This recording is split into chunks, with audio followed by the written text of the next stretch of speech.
Hello everyone, welcome back to the channel and welcome back to Manor Lords. It is going to be the last episode of the season today, unless we decide to continue playing this one in sandbox mode. As you can see, the fort at Selbitz has been fully constructed. We've got archers protected behind the walls there. That should offer us a nice way to safely hit our enemies. We've got retinue now from 4 different locations: Selbitz, Waldbrand, Eichenau and Zweiau. They are all at 24 strong. Some of them haven't been maxed out with plate mail because of the costs that rose as we increased the amount of plate mail wearing soldiers. So that might actually be a point in the way of taking that on from the development tree. But as you can see, we have a rather large army right now, and they're able to retreat behind the safety of the walls in Fort Selbitz. Today is the day we defeat Baron von Hildebold. Let's go. We were boosted by a bandit attack not too long ago that pushed us over the amount of influence that we need to stake a claim for the final region, Hofstetten. And this time, we're going to be victorious. So let's see what our enemy lord does. We've staked the claim. Let's see what he does. Is he going to throw down a gauntlet? The gauntlet has been thrown, and you can see our battle area is just outside of Fort Selbitz, but this is exactly what we want. We're going to wait. The enemy unit is coming in, which is exactly what we want. And what I'm going to do is I'm going to use the retinue from Eichenau, which is my fully beefed out squad.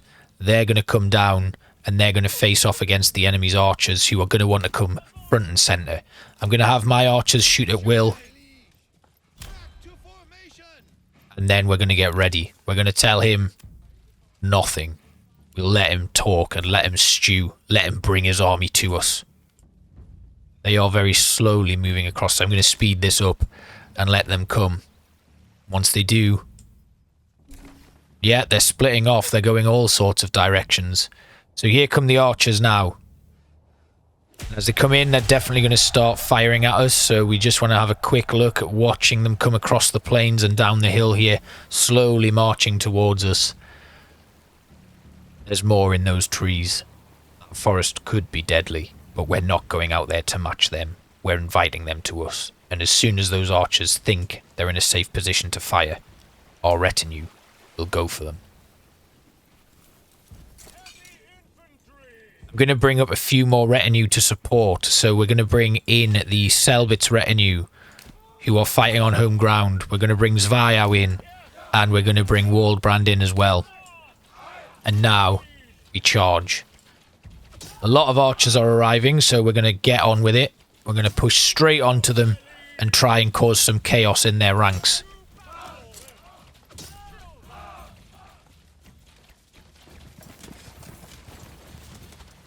Their archers are getting a bit scared right now and they're starting to retreat. They're not quite sure what to do, and my retinue is slowly making their way across the stream here. This is going to be one bloody battle. We just have a quick look. Let's see how our casualties are doing. Are we holding up all right? We've not lost any archers and they're down 1 already. And their force hasn't even arrived yet, so we're going to be able to do a little bit of damage before we retreat and bring people into the main firing line. This is looking good so far. Well done, us. His army is beginning a charge now, so we're just going to drag these 2 retinue members back into the safety of the main force. But this group here is going to do the damage. They're going to take some out, and our retinue here, we're just going to have them run back as quick as possible and then bring our spear militia and our swordsmen forward to meet them. Now that those archers have kind of dispersed a little bit, we can have these retinues push forward as well. Looking over here, he's got some spear militia coming straight in, and we've got a flank going on over here with some bandits and his main force. That could be difficult for us, but I think our retinue are going to hold up there pretty well. Some archers have kind of started moving around, but the current archers over here are doing well, and I'm just going to move my other archer force over here to take some shots at his retinue now. Now we've got spear militia here who are going to cut right across there and have a go at the swordsmen that are coming around to the walls, but they aren't going to last long against our archers. Some of them are trying to make their way in, but that's fine. He has another strong looking retinue right there. But we're doing all right so far. The spear militia right here are going to force straight into his current retinue. They're not going to last long here. We still have the pole-arm to bring out, so I think they're going to come through now and get ready to charge into the back of his retinue. So we're going to bring them out very slowly. Over at the walls here, the spear militia are doing very well against his swordsmen by the looks of things. Yes, they're swordsmen. But our pole-arm now are going to be ready to just push around and do a little bit of a charge. We have lost a few archers, but we're not too fussed about that. The main force is really taking a bit of a beating over there. But our spear militia, this retinue, got 2 retinues still here holding up against these spear folk. So once they have taken them down, they're going to be able to charge right into the back of that really strong retinue he's brought with us. They have done the business there. So this retinue now gets to charge into the back. We're pushing forward. This charge is going to be insane. There we go. Mass casualties. We've sandwiched them. That is going to be a very quick victory in that short battle over there. Now, our polar militia are going straight into his forces there, the bandits. But over here, his retinue are really struggling to cope with the multitude of arrows coming in at him. And, of course, our spearfolk there winning the day. Hopefully, they'll be able to push on. We've broken his spear militia, or his swordsmen. Yes, they're retreating now. But these archers are just about down from archer fire from this flanking force. But we're not too fussed about them. Now our polearm, oh, they've been broken as well. So over here, our polearm are going to do a charge into that force there, and it looks like we've absolutely destroyed this lot. And this was a quick battle, all being said. It looks like we're claiming a vital victory here, and this is going to be the end of it.